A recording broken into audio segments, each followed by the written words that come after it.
Hey everyone, my name's Zaki and I'm a trans woman. I use she, her pronouns, and I've been living as my authentic self since June of 2017. I've been on hormone replacement therapy since September of 2017, and more recently, I actually just had my breast augmentation surgery or implants very recently. I'm actually still recovering recently. I do love the initial results, but I'm really excited to see what they're like when I'm nice and healed up. More on the surgery side, I also have my genital reconstructive surgery or GRS scheduled out as well. The first surgery is going to take place in October of 2021, and the second will be in March of 2022. The surgeon that I'm going with likes to do it in two parts. So I wanted to start this video series just to tell my story. There are so many trans people in the world, but there are no two stories that are the same. We've all kind of had our own separate experiences and upbringings. Some people have had supporting parents that when they came out to, they were able to come out openly and freely and had that support. I am unfortunately not in that situation. I kind of had a bit of a harder childhood. And so if there's anyone that could potentially be going through the same situation that I had to go through when I was young, and this video series could help them, like that would just mean the world to me. So diving right in, I first just wanted to talk about when I knew that I was trans. And so I feel that I've known for a very long time and from a very young age. I just didn't fully understand what it meant. But my parents basically had to tell me that I wasn't a girl for me to understand that there was actually something wrong. And what I mean by that is that I would always want to wear dresses. I would always want to paint my nails or play with girl toys like Barbies and whatnot. And I was never really allowed. And I didn't really understand why. And so one day my parents just told me that I was a boy and boys don't do those things. And that wasn't really a reason that kind of sit with me too well. And I was just really confused by it. And they had told me it, but it didn't really stick.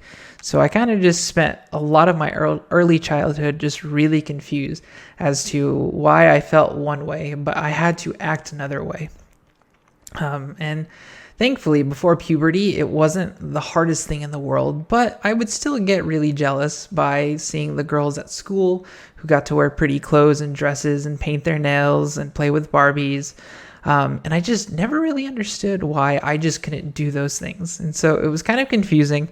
But I kind of knew something was going on. And then it really kind of dawned on me, probably late into elementary school, potentially maybe even early middle school. But I thankfully had the access to the internet from a pretty young age.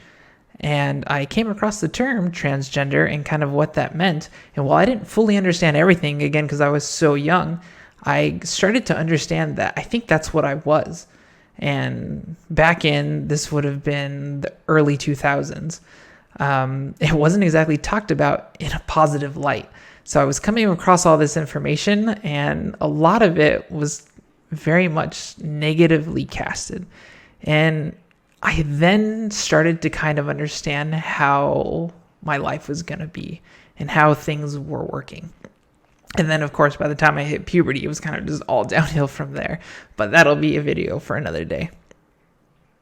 And so the next thing I want to share is actually the first time I ever tried girl clothes. Because I think for a lot of trans people, or a lot of trans women in this case, it's a pretty monumental moment. And so I remember that my mom had gone not out of town, just out for the night. And I was home alone. And so I went into her room and I just went into her closet to see what she had, because I obviously didn't have any of my own and I don't have any sisters. And so I was looking through her closet, and to be perfectly honest, I was kind of bummed because my mom wasn't the most feminine woman, so there weren't a lot of dresses. I was super upset about it.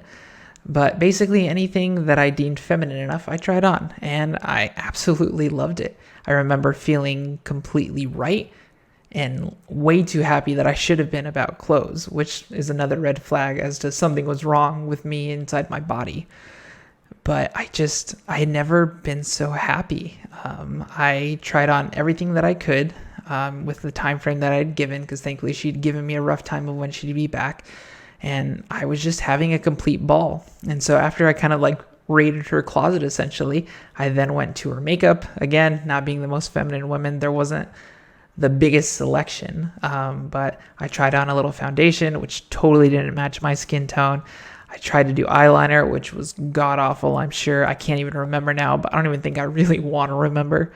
And then I put on nail polish, which I didn't know at the time that nail polish remover actually took a lot of work to get off. So I remember painting my nails that first time and then freaking out because it took forever to get off. And I probably didn't get all of it off. Thankfully, I don't think she ever really noticed. But that entire night was probably one of the happier nights of my childhood, just because I was finally able to just try on girl clothes and just be myself. Again, I can't remember a time ever feeling so happy.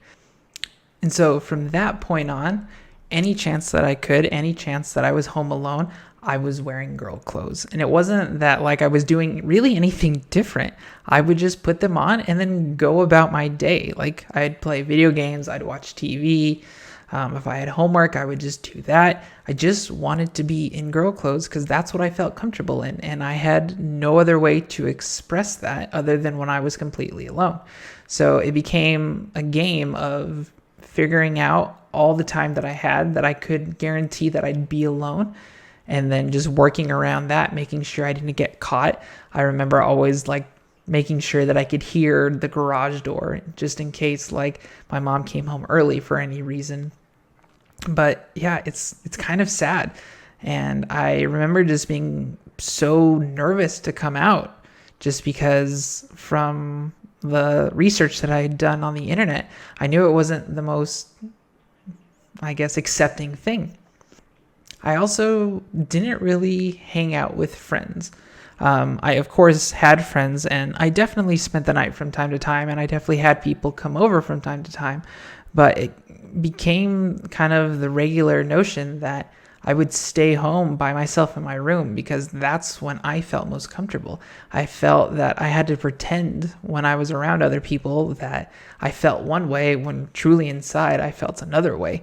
And so, again, I did have friends, but it was way more beneficial to me just to be by myself and to just not have to pretend like I was something else. So that's where I want to stop for today's video. Thank you so much for watching this video. Hopefully it kind of helped if you're going through the same experience. There are more videos coming. So please, if you did enjoy this, please like this video, subscribe to my channel, tell your friends or anyone that you think might find this information beneficial, and we'll see you next time. Thank you so much.